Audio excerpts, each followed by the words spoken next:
we started a new series on Grihastha life, and I said last week many of the principles, perhaps all the principles, apply to all relationships, one way or another, directly or indirectly. And it also helps us to understand the differences between men and women, how they relate, and how to relate also to people that are different from you, which may not be opposite sex. And there's a couple of foundational principles that I didn't discuss last week that I think we should discuss this week, just to establish a basis for being able to understand what I'm talking about. Because in reviewing everything the Prabhupada said about Grihastha life, I realized that I had already read everything he said. I'm rereading it, and I've been reading a lot of books on Grihastha life, and reading things in general that the Vedas say, and most of it I've already read. And I had a realization while reading this that in my own marriage I had many challenges which I wouldn't have had, or which wouldn't have been easily solved had I applied the instructions that Prabhupada had given. And so I was reflecting on why is it that many of these instructions I didn't, as we say in America, it went in one ear and out the other, or it didn't really move me, or I didn't embrace them, or they didn't become part of my paradigm or the way I related to my wife all the time. And so in reflecting on that, I was trying to think of some examples that I could give, and it not only relates to this topic, but it relates to hearing in general. And basic realization I had before I give an example was just that I think in a certain way, and I view the world in a certain world in a certain way. I have a certain personality and disposition, and then some of the instructions which Prabhupada gave went counter to that nature, and so because they went so counter, they were understood by me intellectually, but they didn't really manifest in me. It didn't really change me, or didn't really become part of me. It didn't alter the way I was seeing things, or do enough in changing my nature to adapt or to be what he said, which I think is quite interesting. So, because it's a huge problem, because you can hear from Prabhupada, or you can hear from anyone how to improve yourself, but sometimes we have a nature which is so much different than the way we're meant to be, or the way we're meant to improve. And as a result, even though we hear things, it doesn't take hold. It doesn't change us. So I wanted to look at that first, because I think in the area of Grihastha relationships between the opposite sex, sometimes it's really difficult. And we are very stuck in a fixed conception of women, or a fixed or men, or a fixed conception of ourselves, or the fixed conception of the way we are and the only way we can be, or the way we see things, or what's right and what's wrong. And then when we hear instructions from our spiritual master that are asking us to be different, then we start thinking, no, this is the way I am, or our culture I was raised in is a particular way, and what Prabhupada's talking about is it's a different way of thinking, it's a different culture, I'm not that way, I can't be that way, wasn't raised that way. Only all these ways of thinking that keep us fixed in the way we are, which may not always be the way we should be.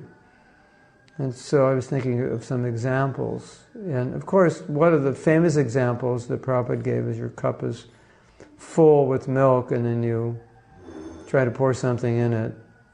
I think it's a Buddhist example. If your cup is full and you try to pour something in it, nothing can go in it.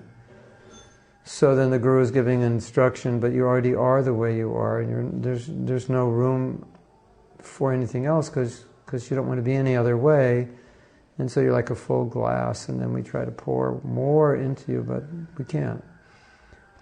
Or another example I was thinking the last few days was if we look at our our ability to hear as foundational to advancing, but if the foundation is slanted, then we can think of the knowledge like, let's say, a stone, or not a stone, but a marble. And so you know how you put a marble on a table, or you put a pen on a table, but the table is slightly slanted and it rolls off. It's kind of frustrating if you have a pen, put it on your table and it keeps rolling off, because the table is not completely level, or the floor is not level. So think of something, what would I say, think of a table, slightly slanted, and everything you put on it, it just rolls off. You put water on it, it rolls off. You put a pencil on it, it rolls off. You put a marble on it, it rolls off. And so I was thinking that sometimes we are slanted, and so then the spiritual master speaks and everything just rolls off, because we have to be flat to receive the knowledge. And so then sometimes you'll have the experience where you'll read something that Prabhupada said, or you'll hear something that your spiritual master said, and you've heard it before, and it's like a year or two later, and you realize that you didn't understand what he said. You didn't do what he said. And you're thinking, why didn't I do that? Why didn't I understand that?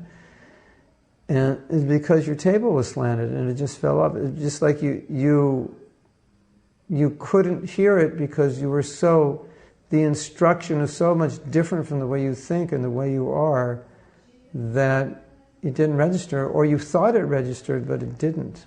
You couldn't remember the instruction. You couldn't understand it enough to change. So that's very important. So another example I gave, I don't know if it's such a good example, I was thinking of a pot. Think of clay, you're making a pot. And this pot is bent, it's crooked, so part of the top of the pot is higher than the other. So we could say the top of the pot is slanted. The whole thing is, so think of a pot that's bent, and you fill it up with water in it, and if the pot were straight, it would fill up. You could put in, let's say, a liter of water. But this is a liter pot, but now you try to put in a liter, because it's bent, water starts just slipping out. So like the knowledge is being poured in and it's slipping out. Or you could say a crack pot, you're pouring it in and water's leaking out. You're pouring in the knowledge and the water's leaking out. And so you don't change with the knowledge, you're left with it. After the knowledge goes in, you're left with an empty pot.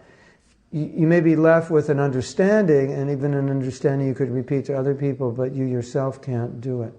So, how do we deal with this, or what do we understand from this?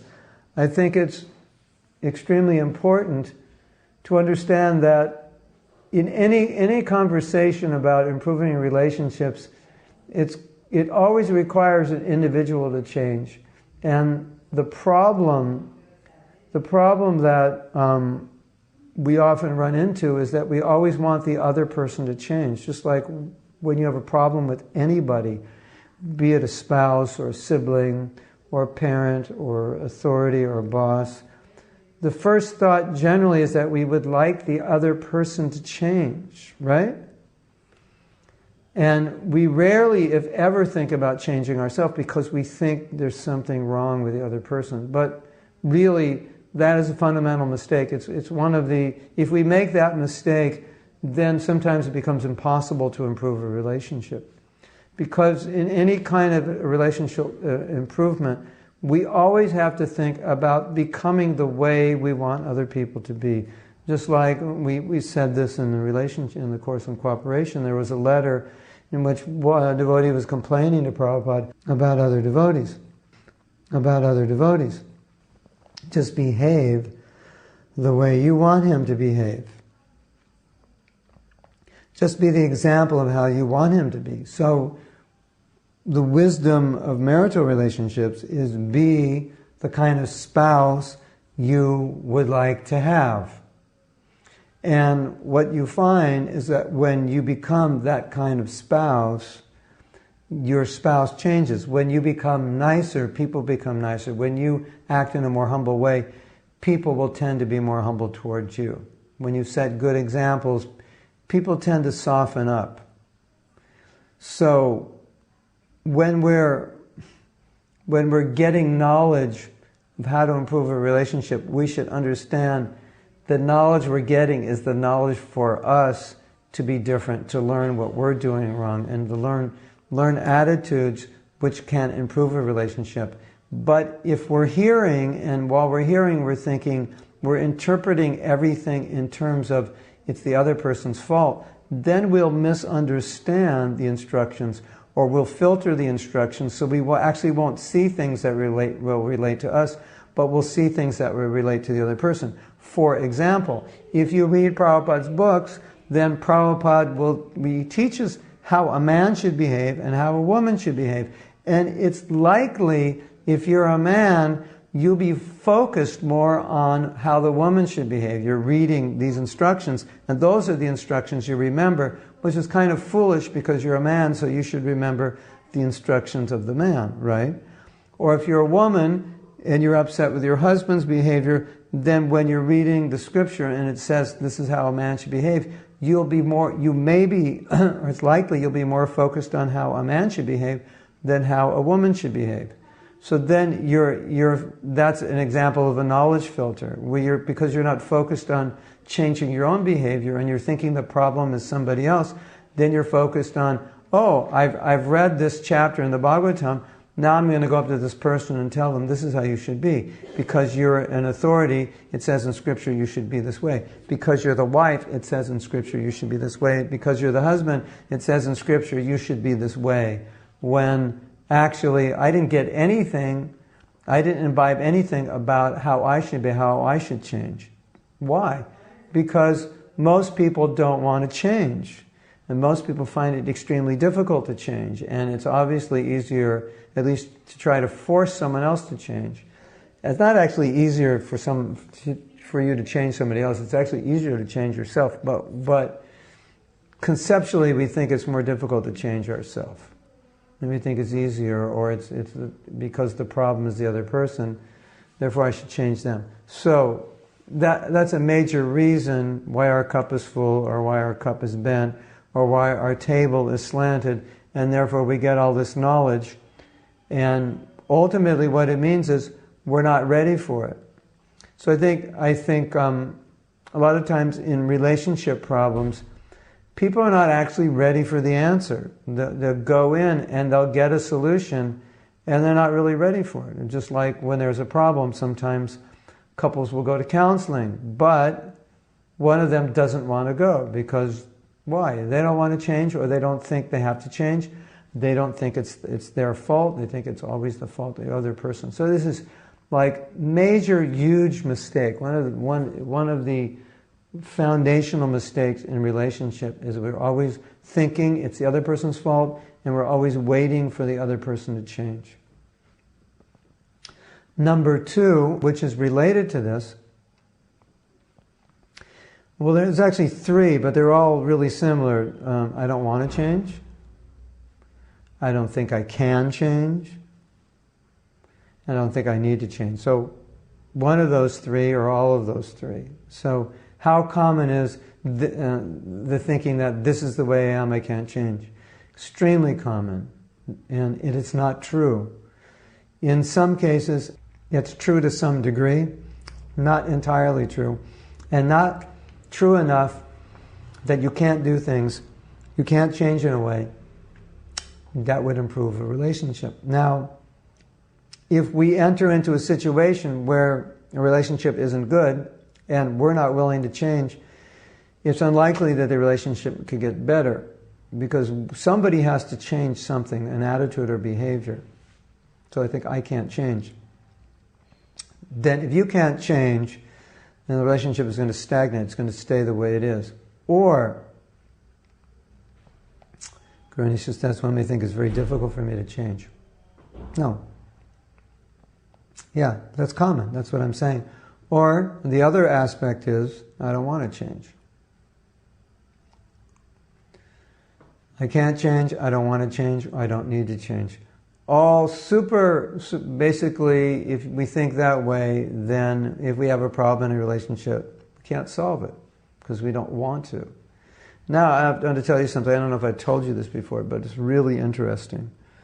There's a man who does coaching in the corporate world for CEOs. And after 30 years of coaching, he came to the realization that if somebody doesn't want to change, he won't take them as a client, even though he could make money. because through his experience he realized that if they don't really want to change, there's nothing he can do. And he realized that he has a system or a process that he puts people through.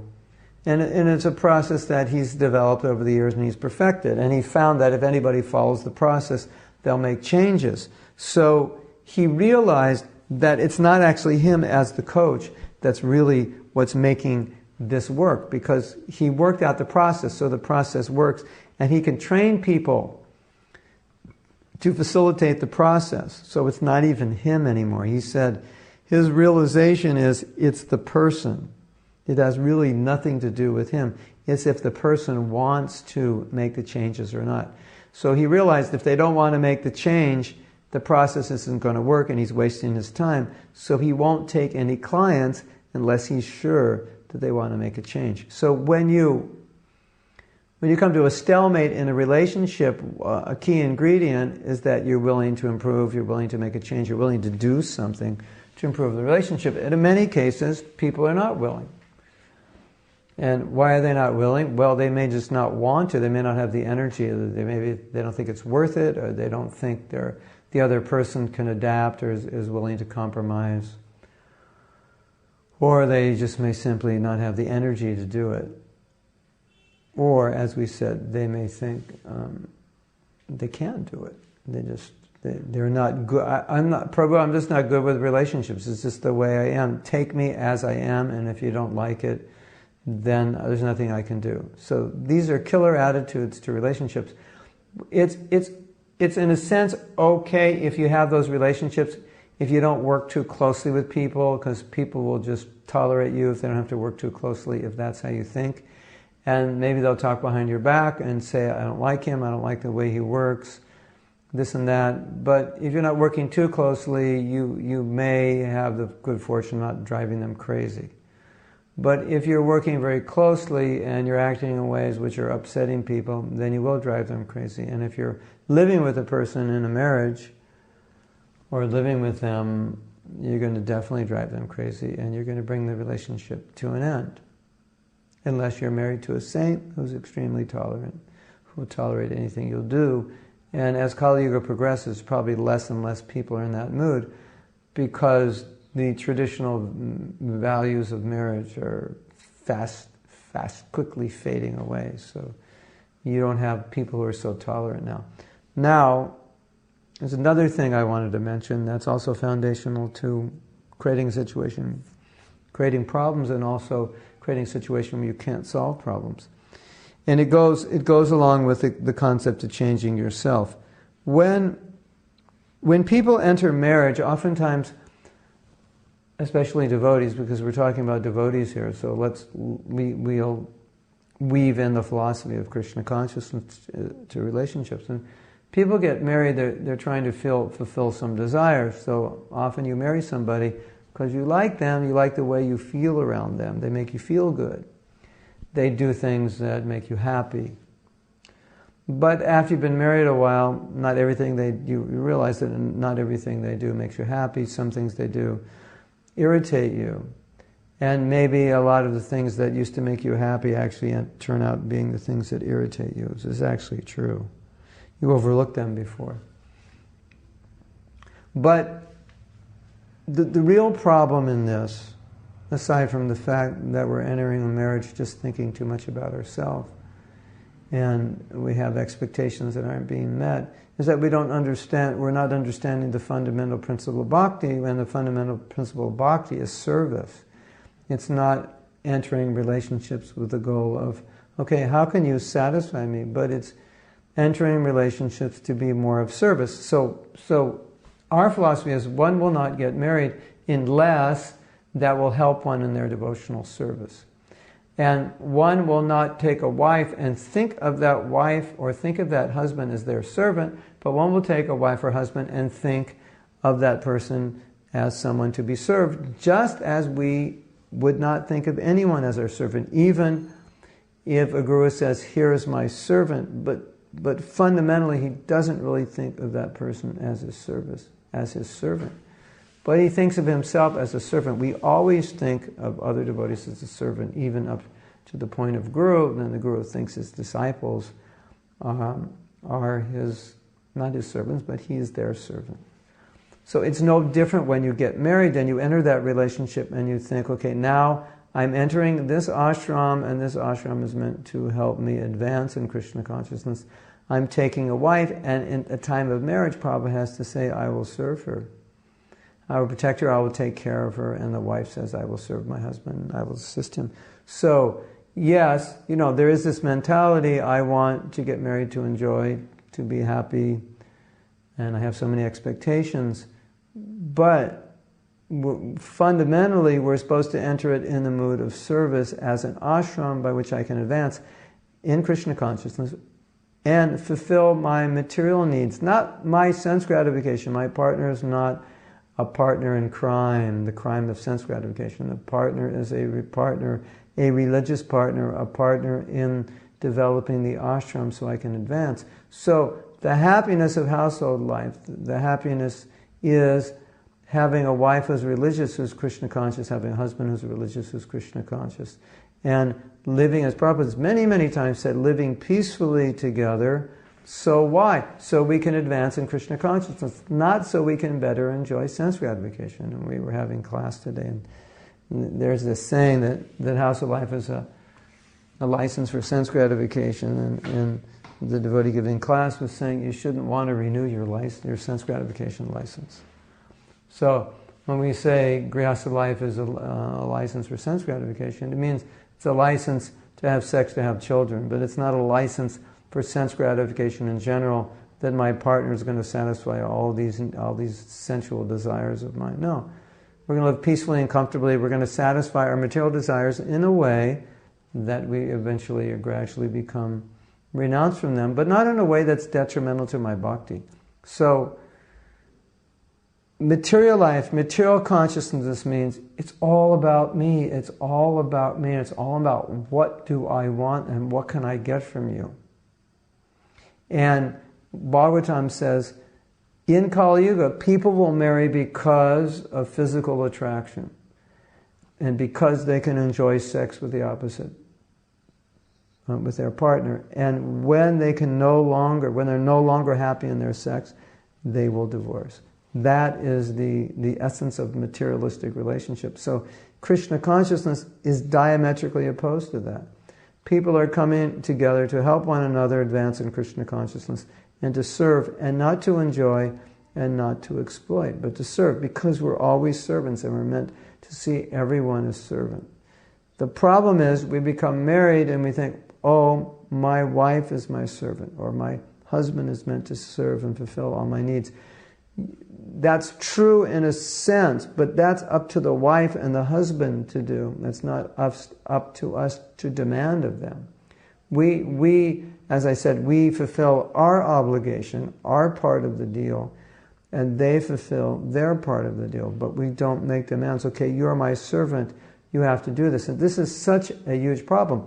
As I was saying, you read the Shastra, and if you have this slanted table, you have this slanted foundation, then as you're reading the Shastra, as a man you'll think, yes, this woman is meant to be my servant, and if she's not serving me hand and foot, there's something wrong with her, and I get upset. Because right there, that's what it says in the Bhagavatam. But that's the slanted mentality, because that instruction is for the woman. It's not for you to force her to do that. The instruction for you is to become the protector and maintainer and make your wife happy. And there's so many men who are really bad at making their wives happy because they're so demanding, because they're in the consciousness that she is my servant. So they're always thinking about how she can serve me and fulfill my desires and needs.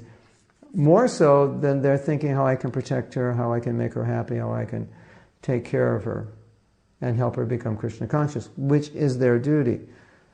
So you have this problem that you get these nice women, these chaste women, and they'll take the role of wife and they'll serve their husbands very nicely, and then the husbands will take advantage and they'll mistreat them. Because they think, yeah, I'm the husband, this is your duty.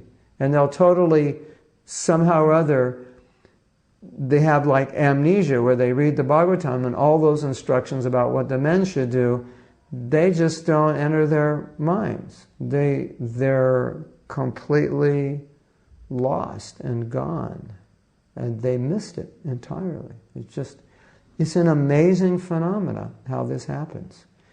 It is an amazing psychology to understand how you can read Shastra and completely filter out instructions which relate to what you should be doing and what your duty is, and only focus on instructions which are someone else's duty towards you. It's amazing that we can be that way, because our conditioning is so strong. And then we can forget that I'm a servant. No, now that I'm married, I'm not a servant of my wife. She's meant to serve me. Now that I'm Guru, I'm nobody's servant. Everyone's meant to serve me. Crazy, insane. Where is that in our philosophy? But it happens. Like, no, this person is meant to fulfill my sense gratification. Where in the Shastra does it say the wife is meant to fulfill the sense gratification of the husband? He's meant to serve the husband as a dharma patni, as a partner in religious activities. Where does it say the husband has the right to see his wife as an object of his sense gratification? It doesn't say that. But somehow or other, men will think that way. Or where does it say in Shastra that a woman has the right to be nasty and nag her husband to death because he's supposed to provide and he's supposed to give me what? No, the Shastra says the husband should provide and the wife should be simple to not ask more from the husband than he can easily provide.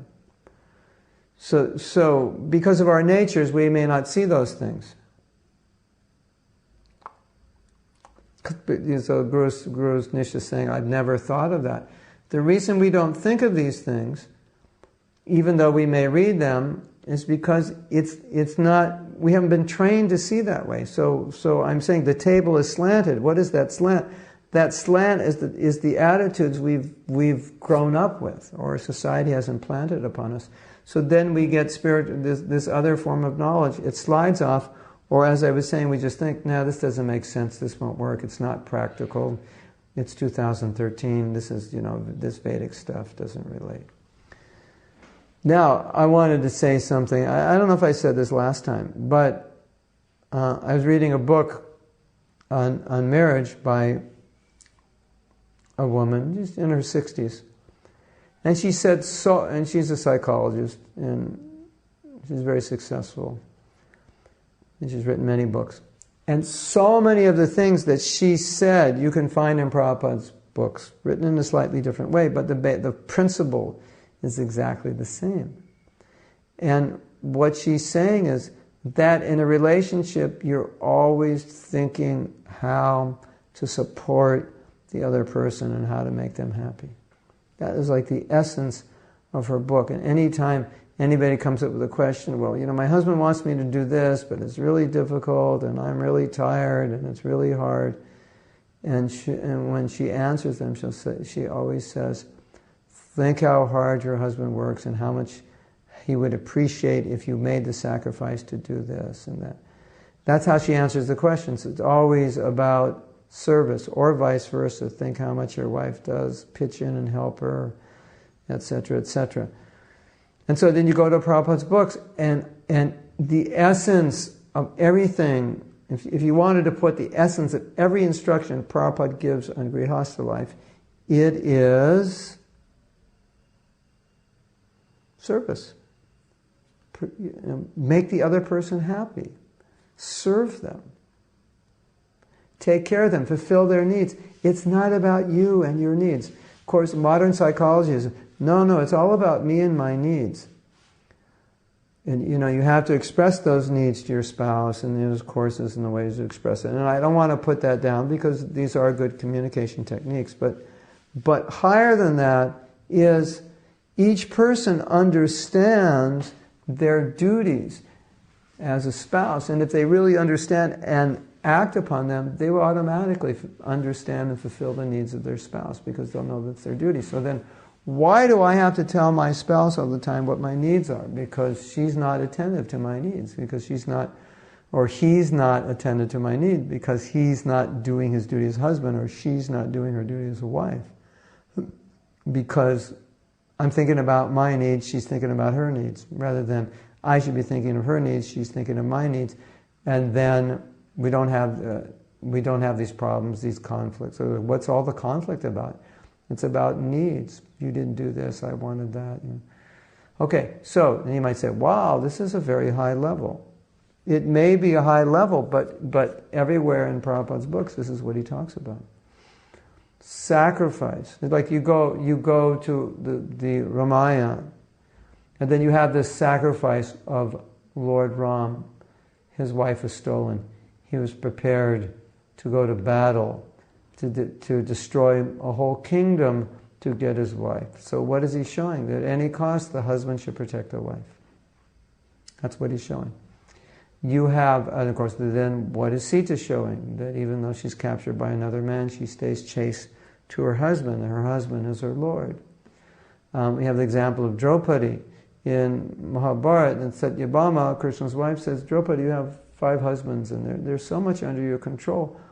What do you do? How do you keep them under your control? So then she goes on and she explains, I'm always polite, I'm always nice, I'm nice to their relatives, I always have a friendly attitude, I always dress well, I'm always humble in their presence. She goes on and on and on, describing her behavior, her qualities. So why are these things in Shastra? So we can say, oh, well, that was Draupadi, but no woman can do that. Or that's Lord Ram, he's an incarnation, he's Krishna himself, so, nobody can, sacrifice that much, and nobody should do that. No. They're there as examples that this is what we're supposed to do. And you see, if you do that, you won't have any problems. I don't want to say it solves problems, you won't have any problems to solve. So, now, what's really interesting, I don't know if you're aware of this, but I find this so interesting, that the Bhagavatam is full of stories of husbands and wives. And Prabhupada's purports are full of advice how husbands and wives should deal with one another. Isn't that interesting? Why? In the Bhagavatam, which is the cream of all the Vedas, they're all this discussion about husband and wives. Because most people are going to be married, and it's essentially important to advance in Krishna consciousness that whatever ashram you're in, you make it work. Whether you're a brahmacharya, grihastha, vanaprastha, sannyasi, whatever it is, you make it work. And so, since most people enter the grihastha ashram, Prabhupada has devoted so much time and energy to describing what are the ideal behaviors for men and women. It's amazing to think about it. In the Bhagavatam, why in the Bhagavatam? Why would that be there? It's the spotless Purana. It's just supposed to be about Krishna's pastimes. And there's all these instructions Prabhupada has given us as our guru to help us. And why? And what did Prabhupada say? Why are these instructions necessary? He said, because it's necessary to be peaceful in your life. It's necessary to be peaceful, to live in this ashram peacefully. It is such a disturbance if you live in the grihastha ashram and you don't get along. It is a major disturbance to your mind and your Krishna consciousness. So, if one is going to be married, it's absolutely essential to learn how to get along and live peacefully. Then, peacefully means you're not fighting, you're not agitated. Peaceful means peaceful. You're getting along, you're learning how to serve. Which is not always easy because the male ego is so big that sometimes it's hard just to serve. It's hard to understand a woman or listen to a woman in so many things. But when you enter the ashram with the mood, okay, this is an ashram and I need to make it successful. So whatever is required to do to make it successful, I will do that, even though if it doesn't come easy, even though it's not so natural, but I will do that. Just like if you take sannyas. Of course, the women, you won't take sannyas.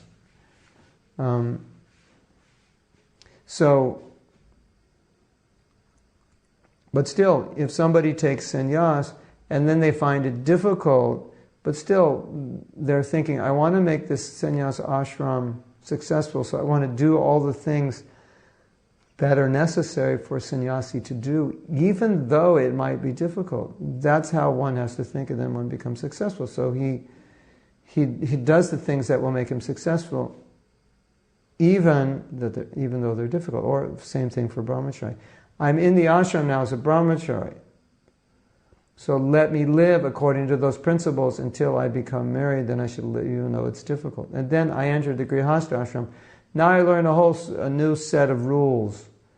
This is how I have to deal with the wife. And, oh, I didn't know that. That doesn't come so easy. That's not so natural. Or I didn't think about those things, Oh, said, oh, you should compliment your wife, when she wears a nice sari. And you go, I didn't even notice that. You should compliment her on her new jewelry. I didn't even notice. I don't notice these things. All right, well, now you're married. Start noticing, buddy.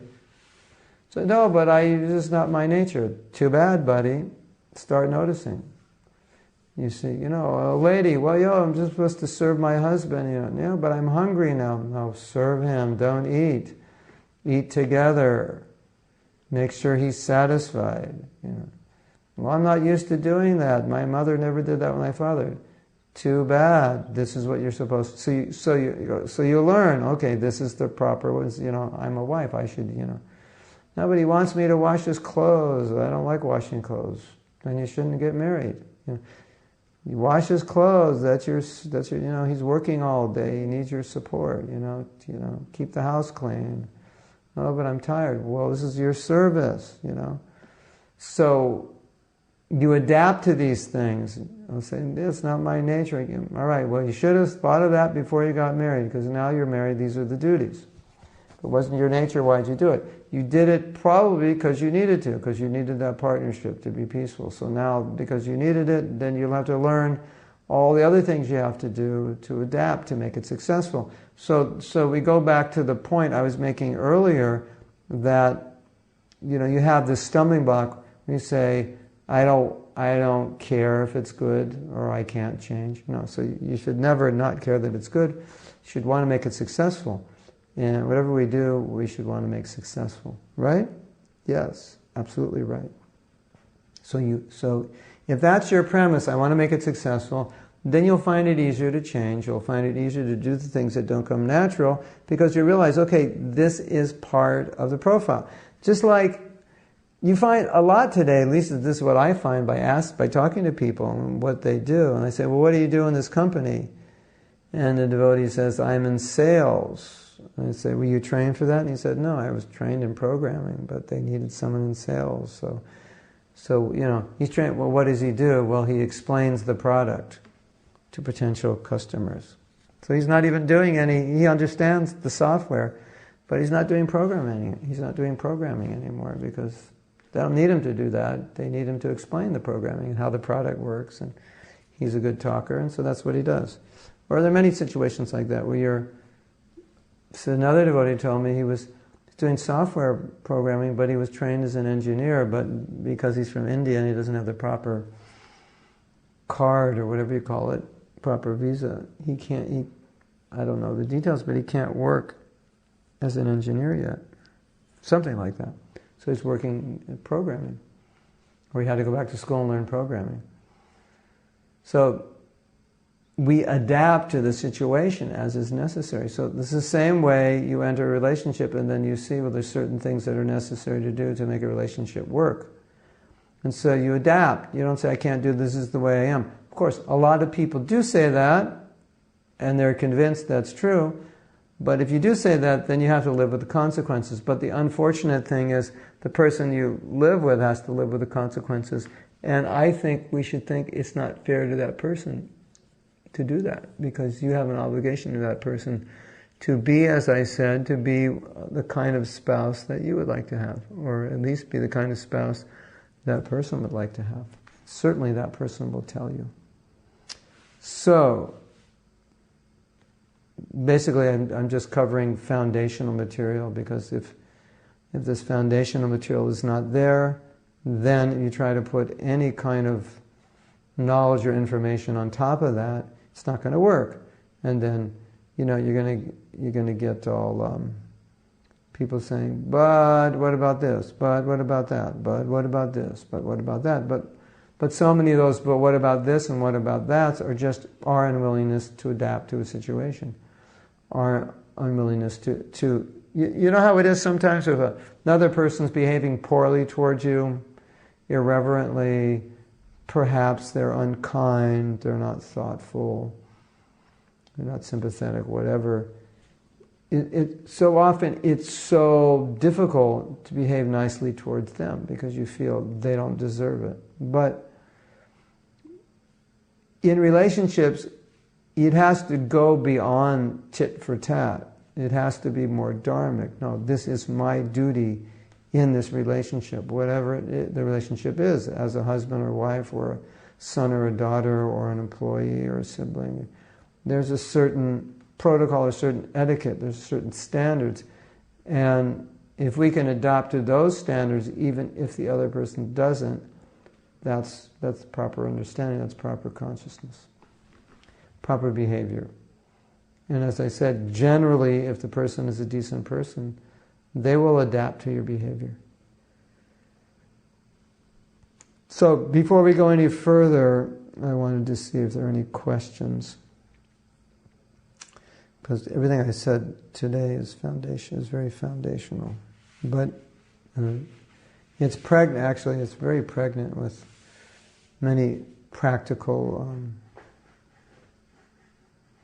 details of how to improve relationships, but I just wanted to make the point that these things have to go first. And in a marriage, as a man or woman, it's very important you clearly understand your role. And because a lot of times, what's happening now in the modern world is that women are so frustrated. They're so frustrated with men that they want to be like men. So they lose touch with their feminine side. And then their roles often compete with the man. And men don't really like that. And it alienates a woman from her feminine side, and it becomes a big mess. So, modern culture is it makes women into men.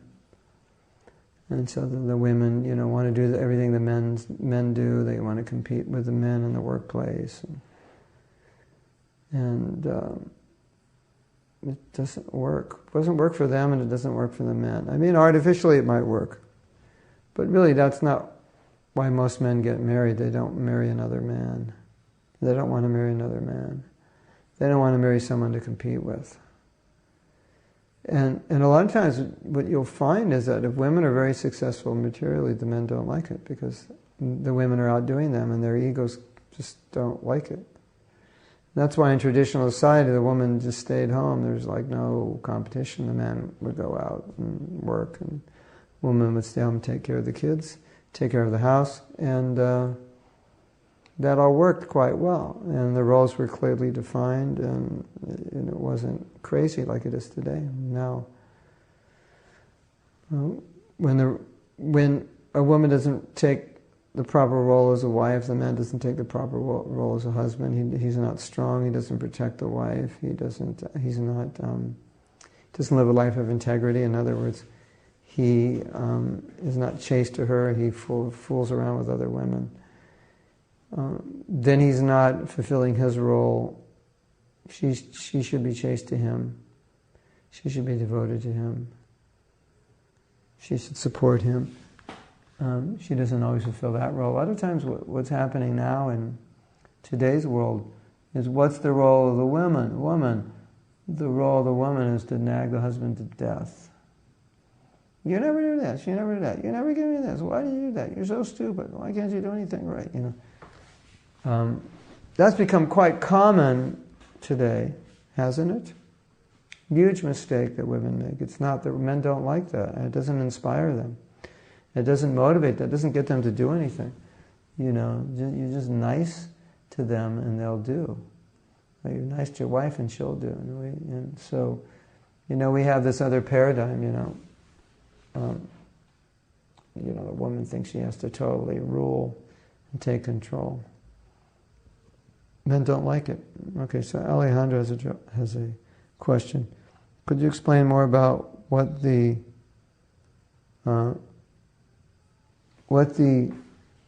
sland is? I don't understand sland. What did I say? You said it is the aptitude. Oh, the slant, the aptitude we grow up with. So, all this way we see the relationships materialistic is because the way we learned to see relationships when we were a child.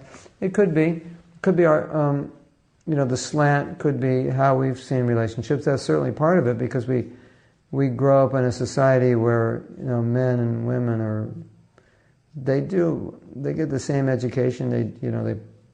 They don't do a whole lot of things that are different. I mean, men usually don't go to home economics classes, learn how to cook and sew. But there's so many things that men and women do, and then, women are out there working in the world, owning their own businesses, running corporations. So we certainly, more and more the gender roles are being blurred, and more there's this idea that women can do whatever men can do, and more we want to equate men and women, or say women are even better. And then, aside from the gender roles, we just have our own nature, which can constrain our ability to understand things which don't align or don't make sense, so to speak, with the way we've grown up to be and the way we've grown up to see ourselves and see other people and see the world. So let's say, Alejandra, you grew up in a situation where, by your nature or by circumstance, you learned to fear men because all the men around you were doing bad things, right? And then you read in the Bhagavatam about these examples of ideal women who serve their husbands and this concept of men protecting a woman. And that just may not make any sense to you because you've never seen it, and your experience may be the opposite. Your experience is men have always exploited women, or maybe your father cheated on your mother, or many of the men in your neighborhood were out cheating on their wives, or they were irresponsible, and so you've grown up with that. You didn't see any good role models, and so now there's the talk about this is what a man's supposed to be, and you just think, that doesn't exist anymore. That's an impossibility. So I'm not going to be the ideal woman because the only way I could be the ideal woman is to marry the ideal man. And none of these guys are ideal. In fact, none of these guys are so bad, I'm just not going to get married. And so then the ideal man may come along and you won't notice that he's ideal. Or he may come along and you just are you've been so disturbed by men in general that you can't deal with men properly. You just don't trust them. And even this man is doing everything perfectly, you'll still call him on some things. Why did you do that? What were you thinking? What's your motive?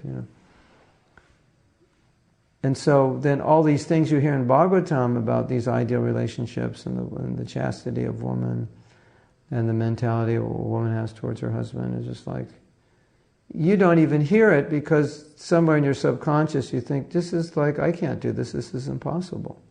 This is just, it's not who I am. I've grown up all my life protecting myself because there were no men to protect me. My father left home when I was young, my brothers never took care of me. So this idea of men protecting, I've never seen it, I don't know what it is. I don't. Or maybe you start seeing it and say, yeah, well, I can understand what it is, but you're so used to protecting yourself that it's just those instructions, they don't register, they don't make sense. They're like coming from a different world. They're falling in deaf ears. It's something like that.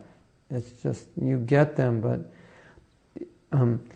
they don't stick. They're just like, it's like you've got oil all over your brain and the information is just falling right off your head. Because it doesn't relate to your experience. Or maybe by nature you're just very controlling and you're not really very much in the service mode. And then you hear all these things about a wife being submissive and subservient, and it's just like, that's not me, I'll never be that way, that's not my nature. And so then when you hear those instructions, it doesn't make sense to you. It's just like, they seem irrelevant to you. You don't even bother listening to them, because it just seems like to you, that's pie in the sky, that's not for me, I'll never be that way. And you don't even try to be that way. And there may be a lot of truth to the fact that you'll never be that way, but I wouldn't say there's truth to the fact that you can't be that way to some degree, to the degree that would make your relationships peaceful. Because if you can't be that way to some degree, you'll drive most men crazy, and you won't be able to have a relationship. And most women want a relationship. So, does that explain it to you? Is that clear? The Slanted Table. That'll be the title of our next book. The Slanted Table. What's that about? It's about how all the information falls off your head and your heart because you've got oil all over it, and it's slanted, and it's just...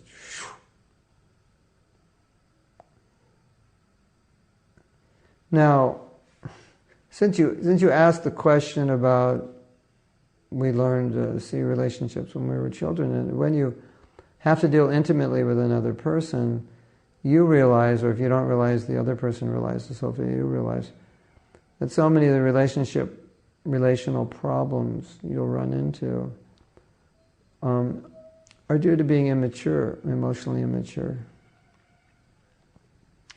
And dealing with the way you had relationships in the past, the way you related to people in the past, and the way people related to you. So sometimes people come into a relationship where they're quite damaged from past relationships.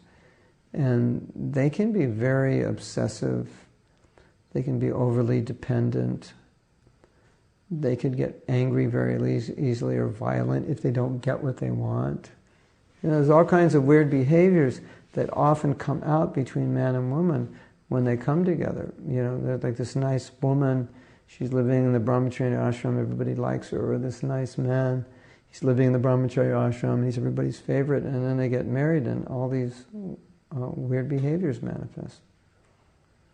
So it just becomes an arena or environment for past conditioning to manifest. So you have to realize that a lot of relational issues are due to past ways of behaving or past experiences which we're reacting to, and then we're dealing with a person in the present tense, present time, based on how we were dealt with in the past. So that's not good, and it's unfair, isn't it? I always think, personally, you have to be nice to the people you deal with, because it's unfair to them that you're not nice. It's an obligation.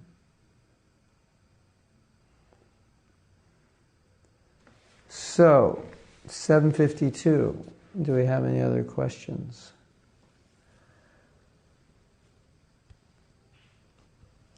If anyone wants me to clarify anything I said, I can clarify it. The reason I'm speaking about these particular things is that I'm just concerned that I could speak about principles which many of, or if not all of you, will think are just, they don't relate to modern times, but I wouldn't speak anything that doesn't relate. It just may seem that it doesn't relate. Or else you'll think, well, it's a good principle, it doesn't relate to me, because I am this way. So again, we go back to the point that we may be so many ways, but when we enter a certain ashram, there are certain behaviors, there are certain attitudes that go along with the ashram. Just like you might say, I don't know if I could be a mother or father, but when you have a child, you don't really have a choice. So you figure out how to do it. Right? So maybe I can't be a good husband. It's just like Timothy. Sometimes Timothy was saying, we were talking about marriage, and I was saying, Timothy, you think you should be married, or you would like to get married? He said, yes. He said, but I have some reservations about children, probably thinking that, he just wants to preach, and that's what I'm assuming. Once you have children, it's more entangling, it slows things down, it changes everything. So I said, yes, that's okay. I said, but if your wife wants a child, it's your duty. You have to give it to her, because that's part of the ashram. It just goes with it. You can't force a woman not to have a child. You can't, actually, Timothy, you don't even have the right to be negative about having a child. All you have the right is, if your wife wants a child, give it to her. If she doesn't want it, you're happy not to have a child, that's fine. You say, if you don't want to have a child, don't feel any pressure from me, I'm fine. If you want to have a child, fine also. That's the attitude you have to take, because that's part of the ashram. Even though you think that you'll be happier, or would prefer for whatever reason, or at this point in your life maybe, no, you can't pray that she doesn't. Otherwise, I'll tell her to divorce you.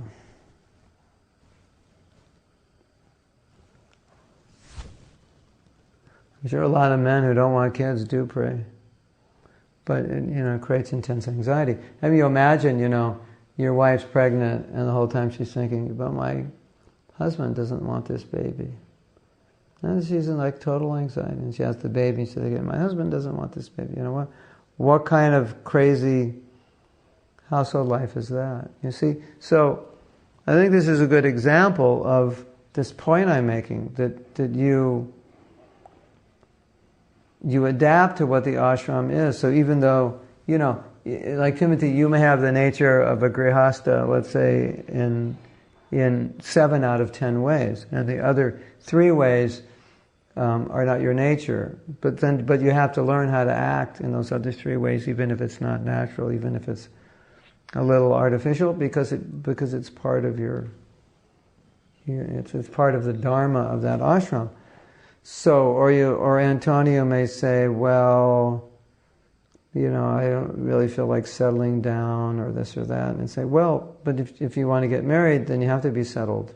So then you have to understand these things. And so this is what's involved if I'm going to, do this. It's like if I'm going to join the army, then I have to be willing to go to battle. I have to be willing to risk my life, etc., etc. And you say, I really like to fight. I really have this nature. But I don't know if I, want to risk my life. Well, you have to decide, because once you join the army, then if you don't want to risk your life, it's going to create all kinds of problems. You have to be willing. So, you understand what the ashram is, what's involved, and the compromises you'll make, the responsibilities you have. Then you have to work. You have to make money, and you may end up making money in a way that's you don't like, but that's part of what you have to do. It's just you just can't be a bum and just tell your wife, no, you go to work, you make the money, I'll just stay home and play mridanga. You can't do that, because you have duties as a husband to provide, and you'll also have to spend time with the children and so many things.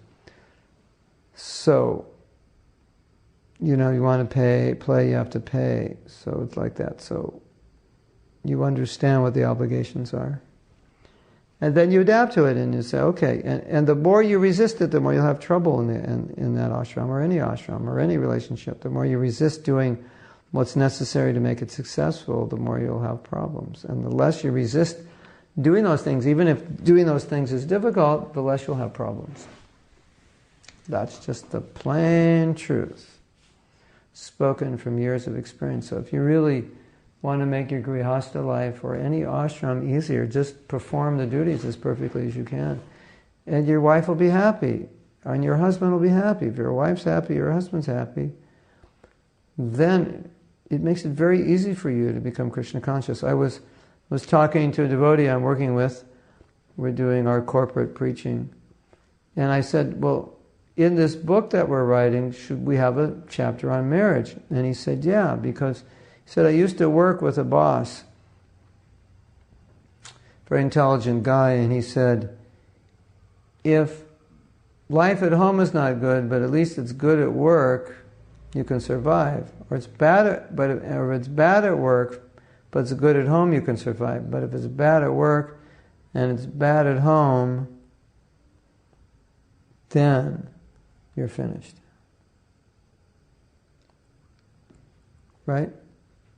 So I thought that's good. Yeah. So if it's good at home, then you can go out in the world, and even though it's difficult, you have all kinds of problems, still, you go home, you have shelter. That's the whole idea. That's what, home sweet home. And now, as Kali Yuga progresses, the home becomes a battlefield. It's not home sweet home, it's Kurukshetra, And so, the world's bad enough, it's a battlefield. You don't want to come home to another battlefield. And Guru says life at home reflects on the work life. Yeah.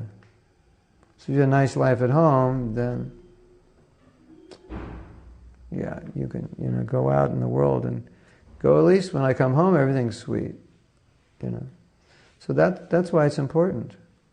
Otherwise it can be, you see, the thing is also, and I'll speak from experience, that if you don't navigate the Grihastha ashram properly, it can be hell on earth. Greater hell than you have ever seen. It's true. That is another reason why it's important to understand the rules of engagement. And we'll talk more about that in future classes, the nature of men, the nature of women, and how to understand them and deal with them. But this is really important. So, the clock has struck 8 p.m. in Mayapur. That means it struck 9:30 in Eastern Standard Time, right? So unless someone has a pressing question, we will officially end the class. And I have to wait a little bit, because when I ask for a question, you actually don't hear me for about 10 or 15 or 20 seconds. And then your brain kicks in for another 10, 15, 20 seconds or longer. So I usually don't get a question for at least 1 minute after I ask for it, if not 2 minutes. So that's why I just keep blabbing to fill up space while you're thinking about your question. Of course, I'm happy if you don't have any questions. Then I can go finish my rounds. Okay. Antonio's one satisfied customer.